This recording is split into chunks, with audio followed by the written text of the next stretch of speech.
आज माननीय उच्च न्यायालय इलाहाबाद हाई कोर्ट में कोर्ट नंबर 35 में बीएड वर्सेस बीटीसी विवाद की सुनवाई थी। जैसा कि आप सबको पता है, आज कोर्ट नंबर 34 में माफ कीजिएगा, कोर्ट नंबर 35 में बीएड के छात्रों की सुनवाई थी 1512/2022। आप सबको बहुत अच्छे तरीके से पता है कि पूरे दिव्यांशु इसको थोड़ा पकड़ लेना भाई। नहीं, लाइव उधर कोर्ट उधर पुलिस लगी है, मना कर रही है।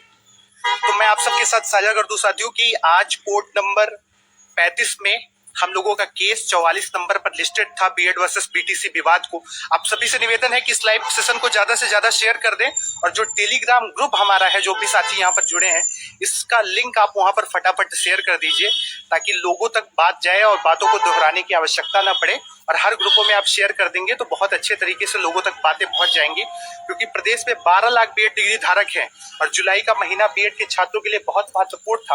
और उसी कड़ी में इलाहाबाद हाईकोर्ट में इस मामले की सुनवाई होनी थी, जहां पर हम लोग प्रेजेंट टाइम अभी जस्ट कोर्ट से बाहर निकल करके आ रहा हूं।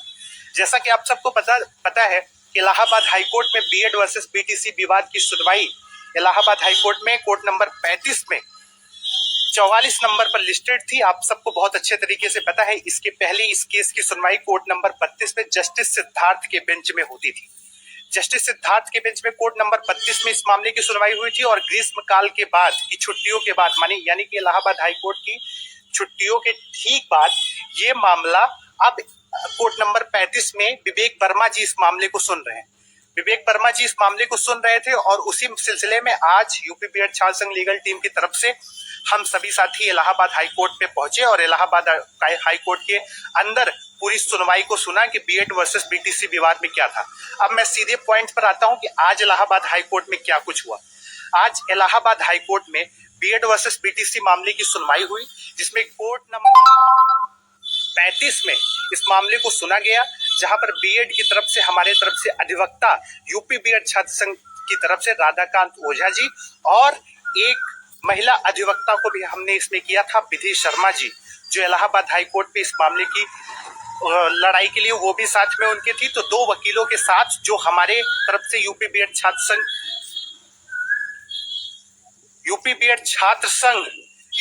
छात्र संघ में अभी नीरज जी कह रहे हैं कि कम बोलो, अलाउड नहीं है। थोड़ी देर बाद भाई साहब मैं आपको पास भी साझा करता हूं और कोर्ट की तस्वीरें तो वैसे नहीं साझा की जाती, लेकिन मैं आपको पास थोड़ी देर बाद साझा करूंगा। तो जो ये बीटीसी के गुर्गे यहाँ पर आए हैं, उनके बातों पर विश्वास करने की आपको जरूरत नहीं है। आपको थोड़ी देर बाद मैं पूरी पास भी दिखा दूंगा और सब कुछ हम कोर्ट के अंदर किस प्रकार से मौजूद थे। तो भाई साहब मुझे आपको बताने की जरूरत नहीं है, हमारे सारे लोग उसे बहुत अच्छे तरीके से जान रहे हैं। आपको नहीं पता है क्योंकि आप कोर्ट के मामलों में पड़े नहीं। अब सीधे आते हैं पॉइंट्स पर। आज इलाहाबाद हाईकोर्ट में बीएड वर्सेस बीटीसी मामले की सुनवाई हुई, जिसमें बीटीसी के वकील जो तानिया पांडे थी, उनकी तरफ से ये दावा किया गया था और वो प्रयास कर रहे थे कि यूपी में बीएड के छात्रों को प्राथमिक शिक्षक भर्ती से राजस्थान के तर्ज पर यहाँ पर बीएड के छात्रों को प्राथमिक शिक्षक भर्ती से बाहर निकाला जाए। वो लगातार प्रयास कर रही थी। वो जस्टिस विवेक वर्मा को कन्विंस करने की कोशिश कर रही थी कि उत्तर प्रदेश के बीएड के छात्रों को यानी कि प्राथमिक शिक्षक भर्ती से बाहर निकाला जाए। लेकिन साथियों मैं आप सबको बता दूं कि उनके षड्यंत्रों को जवाब देने के लिए हमारे वकील यहाँ पर मौजूद थे और हमारे अधिवक्ताओं का पूरा पैनल यहाँ पर मौजूद था। चूंकि इस मामले में नई बेंच ने अब इस मामले की सुनवाई करना शुरू कर दिया है, विवेक वर्मा जी जो इस मामले में नए अधिवक्ता हैं, जो इस मामले के नए माफ कीजिएगा जो इस मामले के नए जज साहब हैं विवेक वर्मा जी, तो उन्हें भी इस मामले को पूरा समझना था। उन्होंने, चूंकि मैं कोर्ट में एकदम जस्ट पीछे ही बैठा था और पूरी तरीके से सुनाई दे रही थी सारी बातें, तो जज साहब ने सीधे वहां पर ये पॉइंट रेज किया कि ये मामला किस चीज का है। तो इससे ही काफी चीजें काफी हद तक क्लियर हो गई थी कि लगता है कि जज साहब इस मामले को पूरी तरीके से पढ़कर नहीं आए हैं या वो उन्होंने स्टडी नहीं की है, क्योंकि किसी भी फाइल को सुनने से पहले जज साहब उस मामले को सुनते हैं। तो जज साहब ने तानिया पांडे से ये कहा कि आप क्या चाहती हैं। उन्होंने कहा कि मैं चाहती हूँ कि बीएड के छात्रों को प्राथमिक शिक्षक भर्ती से बाहर किया जाए। जैसे राजस्थान के डबल बेंच के आर्डर के तहत जो है बीएड के छात्रों को प्राथमिक शिक्षक भर्ती से बाहर किया गया था, उसी आधार पर इलाहाबाद हाईकोर्ट में भी बीएड के छात्रों को प्राथमिक शिक्षक भर्ती से बाहर किया जाए। तो उन्होंने कहा किस बेसिस पे आप इसे कह रही हैं, क्या आपने इसको एनेक्सेटर में अपने डाला है? तो उन्होंने कहा नहीं माय लॉर्ड, इसको मैंने नहीं डाला। उन्होंने कहा ये बताइए कि 15 तारीख को इस मामले पर जो सुनवाई हुई थी मई के महीने में, जिसमें स्टे वैकेंट हुआ था, उसके बाद आप क्यों चाह रही हैं? तो उसके बाद हमारे अधिवक्ताओं ने बोलना शुरू किया कि सर सुप्रीम कोर्ट में ये मामला ऑलरेडी विचाराधीन है, सुप्रीम कोर्ट में ये मामला ऑलरेडी विचाराधीन है और वहां पर किसी भी प्रकार की रोक नहीं लगाई गई है, तो यहाँ पर क्यों जो है वो रोक लगाने की कोशिश की जा रही है। इस पर जज साहब ने कहा कि एनसीटी की तरफ से जो पॉइंट, एनसीटी की तरफ से जो काउंटर एफिडेविट फाइल करना था उसको अभी स्टडी नहीं किया गया था। एनसीटी की तरफ से साथियों काउंटर एफिडेविट फाइल किया गया है। मैं आज खुद धनंजय अवस्थी जी से इस मामले पर मिला और उनसे मैंने बातचीत की और उन्होंने कहा कि हम इस मामले पर पूरी तरीके से आप लोगों के साथ हैं और मैं आप सबको दिखा भी दूंगा। धनंजय अवस्थी जी से जो मुलाकात हुई, सारी चीजें आप सबके सामने। बीटीसी के छात्रों की लगातार ये कोशिश थी कि बीएड को प्राथमिक शिक्षक भर्ती से बाहर करने के लिए किसी भी तरीके से कुछ न कुछ करके, यानी कि बीएड को राजस्थान के तर्ज पर यहाँ पर बाहर किया जाए, जबकि जज साहब बिल्कुल मूड में नहीं थे क्योंकि बीएड को बचाने के लिए हम लोग लगातार यहाँ पर प्रयासरत थे। ये बात सही है कि स्टे वैकेंट के लिए जब जज साहब से बात कहा गया तो जज साहब ने कहा कि अभी ये नई बेंचों में इस मामले को देखा जा रहा है। एक वीक का टाइम देते हुए, एक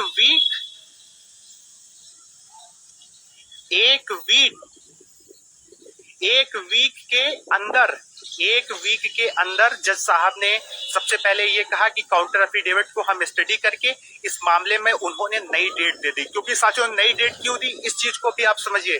नई डेट इसलिए दी क्योंकि ये बेंच नया था, ग्रीष्मकालीन के बाद ये बेंच पहली बार बैठी थी और कुछ चीजें आपके कंट्रोल में नहीं होती है। लगातार बीएड के छात्रों के तरफ से दबाव, बीएड के अधिवक्ताओं की तरफ से ये दबाव बनाया जा रहा था कि इस मामले की सुनवाई करवाई जाए। जज साहब भी पूरी तरीके से मूड में थे क्योंकि उनको कहीं न कहीं इस मामले की भनक थी कि इलाहाबाद सुप्रीम कोर्ट में इस मामले को सुनाई जा रहा है। तो इस प्रकार से उन्होंने ध्यान देते हुए इस मामले पर अगली डेट जो दे दी है वो अगली डेट जो आपका दी है वो 4 अगस्त की दी है। तो बहुत कुछ साथियों इससे ये भी क्लियर हो जाता है कि सुप्रीम कोर्ट में अब जो ये मामला 19 जुलाई को सुनाई देने वाला है, जैसा कि मैंने आप सबको बताया कि 19 जुलाई में यह तय होगा कि बीएड प्राथमिक शिक्षक भर्ती में सुप्रीम कोर्ट में रहेगा या नहीं रहेगा। उससे बहुत कुछ चीजें शामिल होनी चाहिए, बहुत कुछ चीजें इलाहाबाद हाईकोर्ट में साफ हो जाएंगी और इलाहाबाद हाईकोर्ट में बीएड की जीत निश्चित हो जाएगी कि सुप्रीम कोर्ट के फैसले पर ही, और वहां से बहुत सारी चीजें साफ होने वाली हैं। 4 अगस्त को इस मामले की नई डेट लग गई है। बीटीसी की तरफ से जो भी षड्यंत्र या साजिश रचने की कोशिश की गई उसका जवाब हमारे यूपी बीएड छात्र संघ लीगल टीम के अधिवक्ताओं ने पूरी तरीके से देने का प्रयास किया और हम आगे भी करते रहेंगे। और बीएड की तरफ से बहुत सारे लोगों की तरफ से पिछले दिनों भ्रम की भी स्थितियां पैदा की गई साथियों।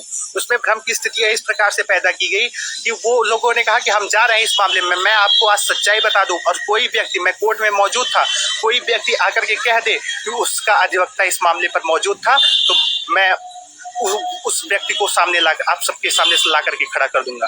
इस मामले पर सिर्फ हमारे यूपी बीएड छात्र संघ लीगल टीम के ही अधिवक्ता आज कोर्ट में मौजूद रहे, वही मौजूद थे और कोई नहीं मौजूद थे। आपको बहुत सारे लोग बरगलाने की कोशिश करेंगे, उन पर बिल्कुल आपको ध्यान नहीं देना है। आप सब लगातार इस मामले पर जुड़े रहिए यूपी बीएड छात्र संघ लीगल टीम के साथ।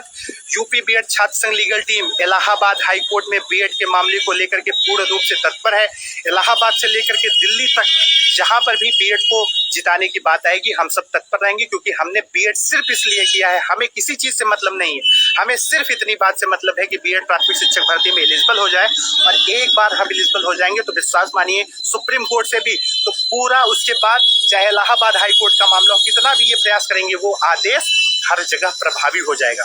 आप सबसे विनम्र निवेदन करना चाहता हूं कि बहुत सारे बीटीसी के बहरूपिये गैंग के रूप में आकर के आप सबको बहकाने के प्रयास करेंगे कि नहीं भाजपा शासित प्रदेश है, आप बीएड बच जाएंगे। मैं आपको एक चीज बता देना चाहता हूं, अभी यही मध्य प्रदेश में 4 दिन पहले ही 8 या 9 तारीख में वहां पर बीएड को प्राथमिक शिक्षक भर्ती से बाहर कर दिया गया। आप सोचिए कि वो भी तो भाजपा शासित राज्य था, वो चाहते तो ना बचा लेते, लेकिन कोर्ट के सामने सरकारें नहीं चलती, भाजपा सरकार नहीं चलती। कोर्ट के सामने ये चलता है कि आपके तर्क और तथ्य कितने ज्यादा निपुण हैं। जिस प्रकार से आज तानिया पांडे ने ये साजिश रची कि बीएड को प्राथमिक शिक्षक भर्ती के लिए वो आर्गूमेंट दे रही थी, अगर उसको डिफेंड न किया जाता तो जाहिर सी बात है कुछ न कुछ और भी गलत हो सकता था। हम लोगों का लगातार प्रयास है कि बीएड को इलाहाबाद हाई कोर्ट से लेकर के सुप्रीम कोर्ट तक जिताना है और इसके लिए हम लोग लगातार लगते रहेंगे। आप सब यूपी बीएड छात्र संघ लीगल टीम के साथ जुड़े रहें और एक चीजें जान ले, कोई भी ये दावा करे कि उसकी तरफ से आज इलाहाबाद हाई कोर्ट में बीएड के, हम यूपी बीएड छात्र संघ के अलावा किसी का अधिवक्ता था तो बताइएगा, मैं पूरी पोल उसकी चिट्ठी खोल डालूंगा। आप सबको किसी के झांसे में आने की जरूरत नहीं है, क्योंकि मैं कोर्ट में व्यक्तिगत रूप से मौजूद था।